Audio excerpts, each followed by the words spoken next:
I'm Goddess Goddard, and today we'll be doing a pick a card reading for the June 5th eclipse, Sun in Gemini and Moon in Sagittarius. So tonight the sky is making a T-square. So a T-square is when you have an opposition with two squares, and they make a big giant triangle. So the axis point is where the two squares come together, so the focal point will be Mars and Neptune in Pisces.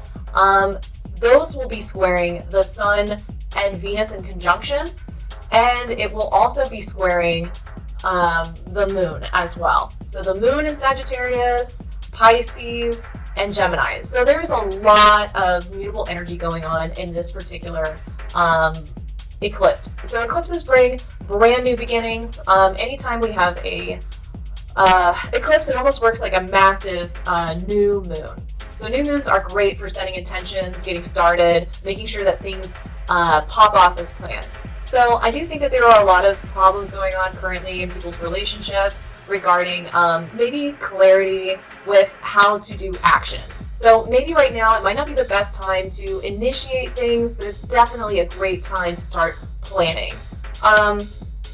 Okay, another thing is that let's see, Sagittarius rules exploration, higher ideas and goals, and Pisces is also, well, the older ruler of it is also Jupiter. So, you know, in both ways, I think it's an exploration of, you know, how we should use power. What are some other, you know, higher thinking or what other metaphysical things that we should explore? Also, Pisces deals with issues regarding boundaries. I think a lot of times there's an issue of physical boundaries sometimes with Pisces because it goes beyond the physical. Yeah, and then also regarding communication. So anytime we have Neptune, there's a spiritual aspect, but there's also this like foggy, unclear, mystical quality to it as well. So today we're going to be doing a pick a card reading for the eclipse. So this is kind of how this particular eclipse is going to affect you personally. So I've got 4 selections that we're going to be doing tonight. Also, this is a Lisa Frank themed pick a card reading, so I styled this wig myself. I want to give mad kudos to, oh my gosh, James Mains. Let me start it again. To James Mansfield. She rules. I love her videos. Her tutorials are amazing, and I'm totally going to link it in the bottom. I love watching her wigs. She does these amazing transformations. Sometimes they're really expensive wigs. Sometimes they're like Party City wigs, but they totally get turned out. Anyways, so I'm doing a Lisa Frank look, you know, so we got a little bit of like, yeah, Aladdin Sane meets leopard print, Lisa Frank style, and the hot pink hair. And yeah, so these are also cards. If you really like them, I'll also link where you can download them and just print off the ones that you like. These come in a set of just 22, so just the major arcana. But if it's something that you like, why not? It's something totally fun to explore, and you know, maybe you can work on learning the major arcana while you're indoors. No biggie. So anyways, I got my tea. Let's get started with this astro tea for the lunar eclipse. Okay, so I'm going to tell everybody just to take a quick pause. Also, if you feel attracted to more than one card, that's totally fine. I would say, because I only have 4 options here, that I wouldn't really want people to make more than 2. So just kind of keep it to 2 selections. Okay, and then also people like crystals too. So I've got an amethyst, I've got a cat's eye, I've got, oh my gosh, carnelian, and then I also have a clear quartz. So yeah, make your selection. All right, I'm gonna get started with the star. So if you selected the star card, these are the cards for you. Okay, the star. So this first card is Kate Bush. Never let go of mystery. Cultivate nostalgia for what never was. The arrows of desire are sometimes dipped in poison. Gilbert and George. Be the art you wish to see in the world. Your work should not be selfish. Dress the part. Lakshmi, bright future. Stop worrying. Everything is going to be fine. And then we have Venice Mallow. So delicate, fleeting beauty. When life is not coming up roses, look to the weeds and find beauty hidden in them. So I'm going to move these a little bit over. All right, and then I'm going to get started with our tarot cards. So we got the Three of Wands, the Moon, the High Priestess, the Sun. Can you see these? Let me move these up.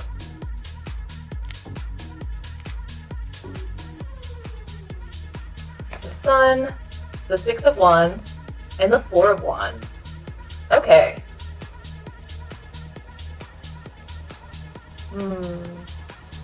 So I think this particular reading is about taking the time to really notice the beautiful things that are around you. You know, delicate fleeting beauty. Stop worrying, everything's going to be fine. I do think that there's this weird longing for maybe things that have happened in the past, but I do think with all this Wands energy, there's definitely this forward mobility with like the energy that you want to put out, right? There's also this discussion of art that keeps on coming up. So be the art you wish to see in the world. I also see the Six of Wands as being successful, and the Sun and the Moon together kind of discussing maybe your ego is together with like maybe how you feel emotionally inside, and having these kind of taking a look back at the two of these things together kind of makes you understand yourself a little bit better. So the High Priestess also comes up, and the High Priestess is all about like our inner intuition. She's a sister card to the Moon, so it makes sense that they're kind of paired together.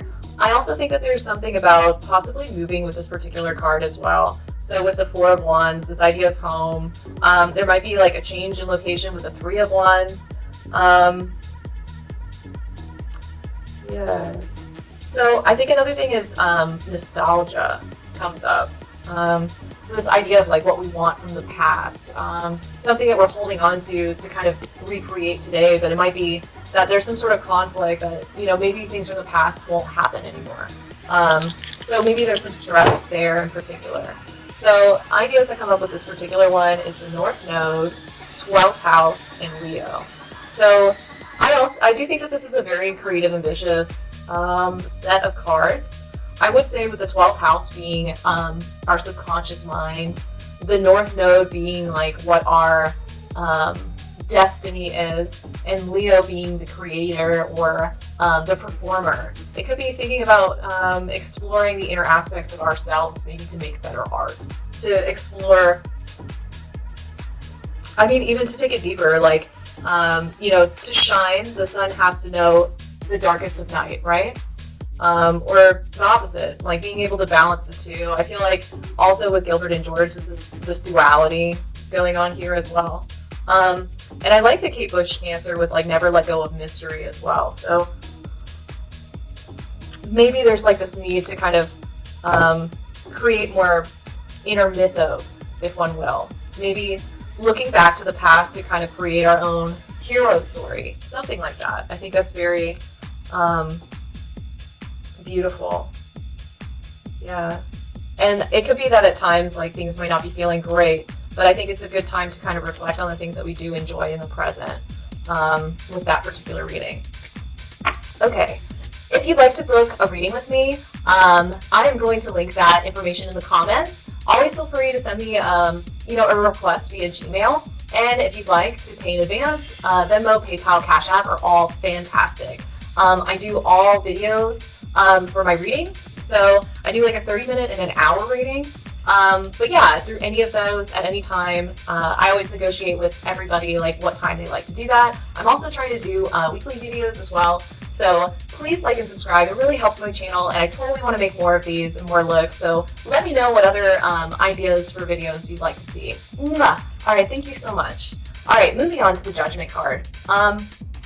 If you picked the frog with all the little leopard cats, then this is the pick a card reading for you. All right, so Miles Davis is our first card. Play like you don't know how. Progress is impossible without shock. Keynotes are often left unplayed. Our second card is Gustave Courbet. Fight the power, paint the powerless. Show what you see, not what you saw. May your art help finance your legal fees. Sarasvati, the arts. Express yourself through creative activities. Let's see, if I have some room, let me do this. Express yourself through creative activities. And then you got the Dahlia, so dignity.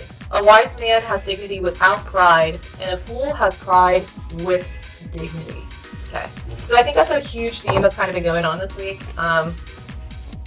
Definitely this idea of power. What is power? What is a bad use of power? Totally. And Gustave Courbet, fight the power, paint the powerless.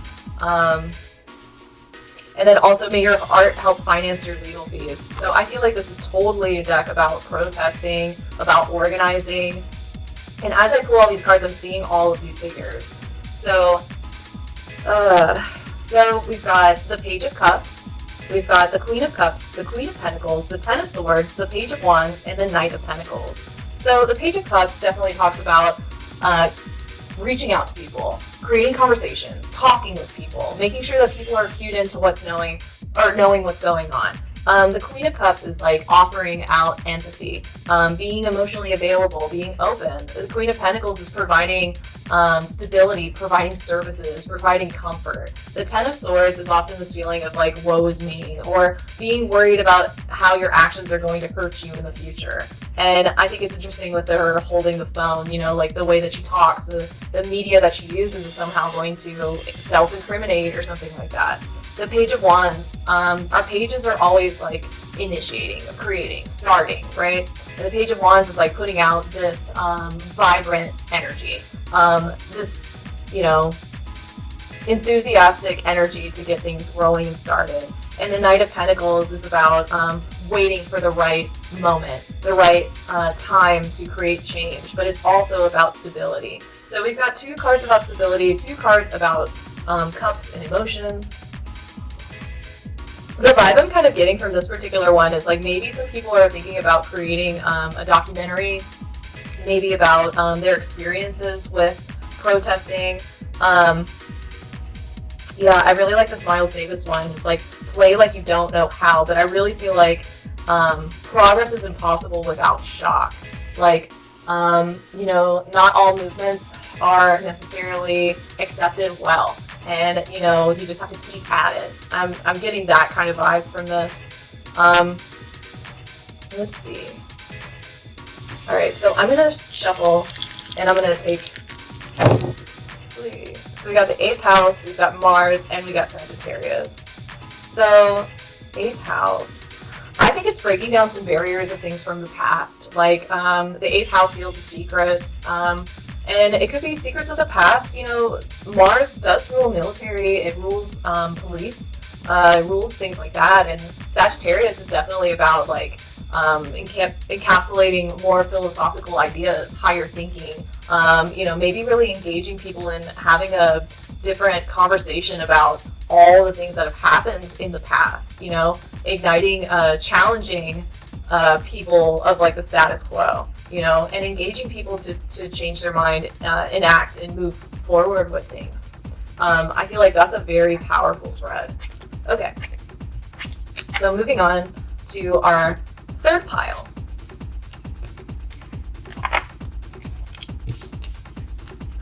Okay, so if you picked the Temperance card, this is the reading for you. So, all right. You got Billie Holiday.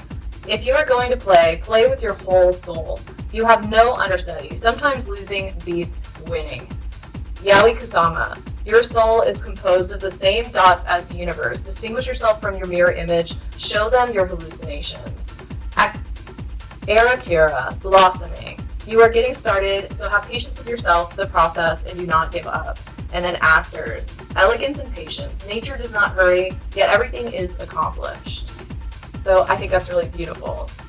Like, nature does not hurry, yet the things that need to happen, happen. So I'm going to move these over here. I'm going to pull our tarot cards. So the Hanged One, Justice, the Fool, the Page of Swords, the Three of Cups reversed, and the Chariot. All right. Let's see.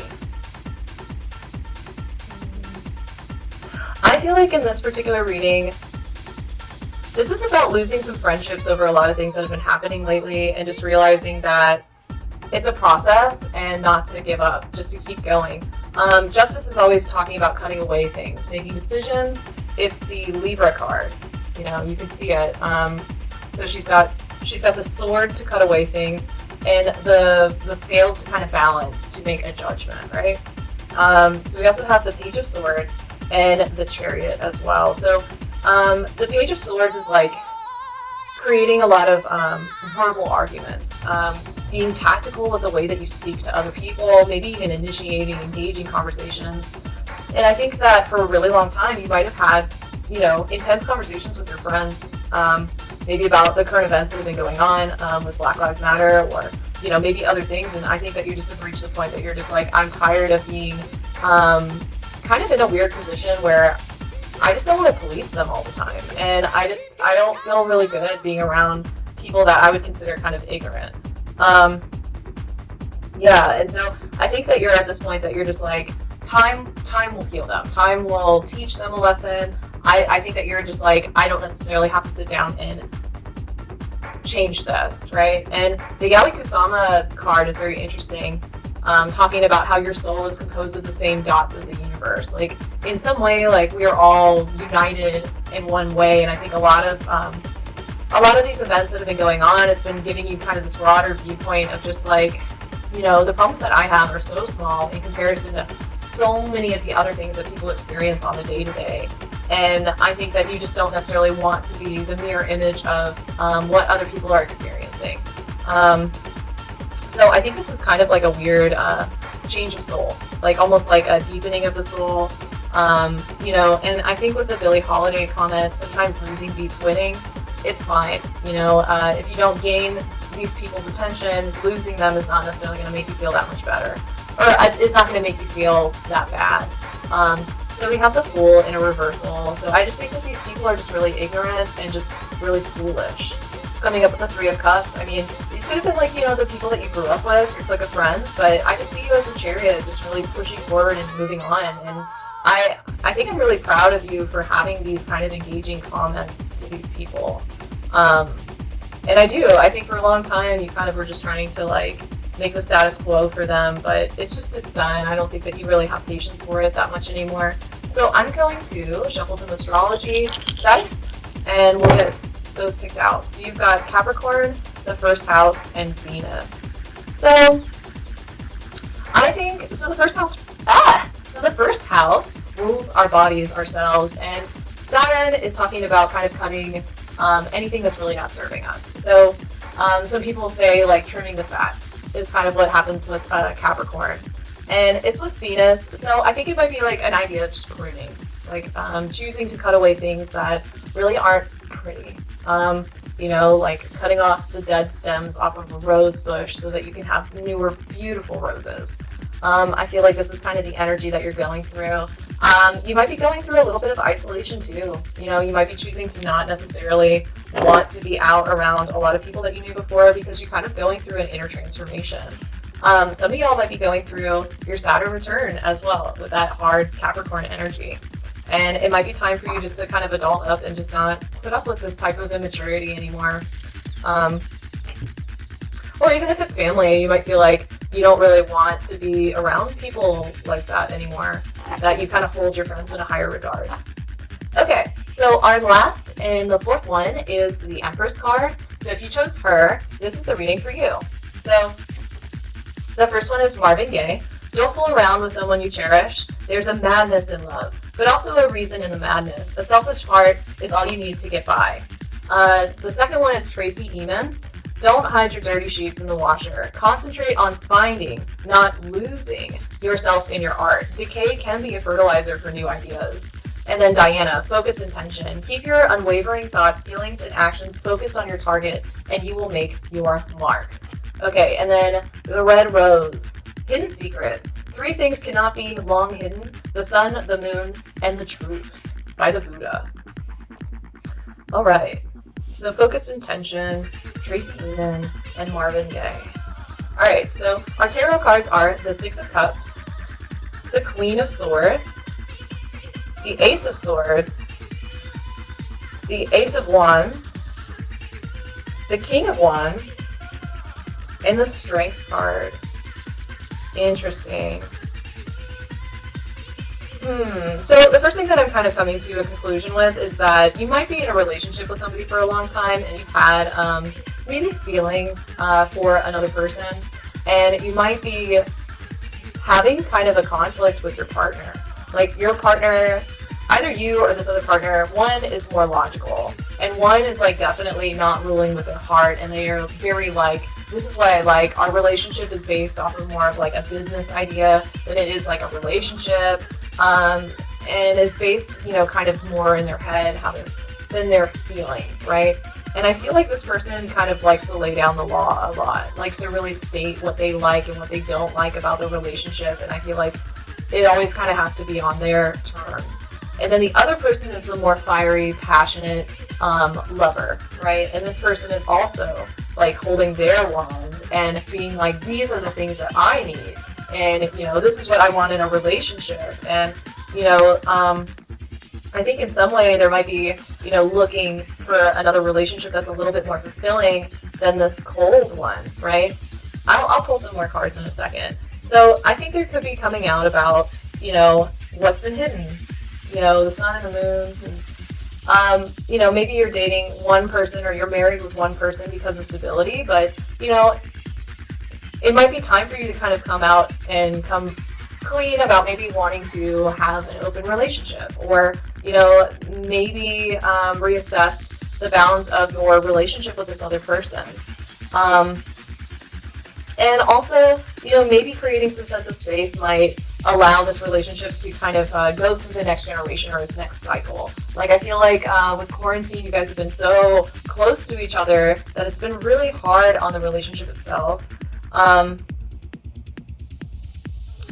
So I like the Marvin Gaye comment about a selfless heart is all you need to get by. So it might be that this other person, maybe your partner is the one. I think this one's kind of for both people. So your partner may have come to you about this and it's been honest, and it might be best for you kind of to have an open heart and just allow this to happen to help the relationship. Let's see. I'm going to pull like an extra card on this, just to ooh, the Ace of Cups. So new beginning, an opportunity. Let's see. Let me see. Ooh, those are coming. Okay, so we got the Strength again, but in reverse, and then also the Nine of Swords as well. So I think with all of that going on, it's just definitely a lot of anxiety and just feeling bad. I think that you're just really worried that your partner will end up leaving you if you choose to explore this other part of yourself. But I think if you're just honest, this other person is so like clear-headed, you know, that this might be something that they might be open to. I just don't think that you necessarily want an argument or something like that. Alright, so I'm going to shuffle these.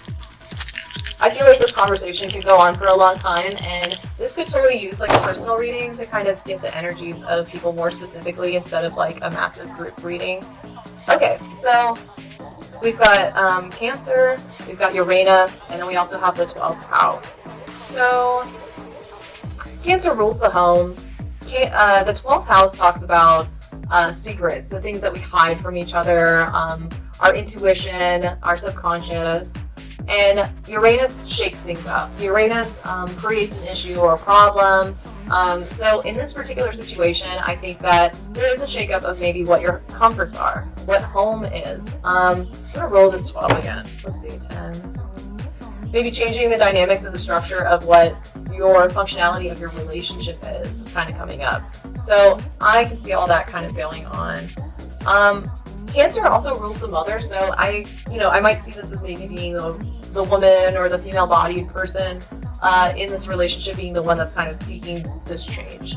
But it's really not explosive or negative. It's just kind of in the nature of Uranus, just kind of wanting to be more revolutionary with it. Anyways, if you'd like to book a reading with me, feel free to hit me up at Gmail at goddessgoddard@gmail.com. And let's see. You can also make a payment in advance on Venmo, PayPal, or Cash App. It's $25 for a personal reading for 30 minutes, and it's $50 for an hour reading. Any personal readings or anything that I get this week, a huge chunk of it is going to go to the ACLU to help defund the police and also help out all the protesters this week. So yeah, feel free to hit me up. You can follow me. All of my info, my personal accounts are below. Thank you so much, and I hope you guys have a wonderful week and enjoy this lunar eclipse. All right, thank you so much. Bye.